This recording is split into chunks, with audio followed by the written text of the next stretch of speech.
It's a wonderful Thanksgiving tradition here at the White House. But before I gobble up too much time, I didn't mean to get started, man. Don't start on it. No matter what their cost, 2, 10, 12, 15. That's black. Anyway.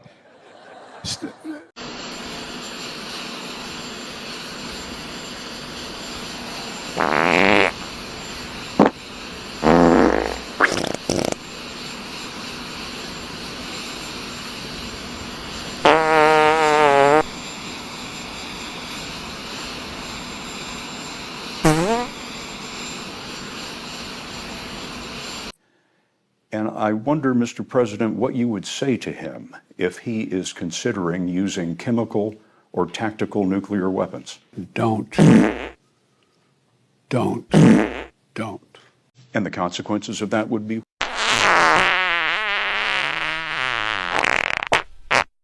I just have one thing to say.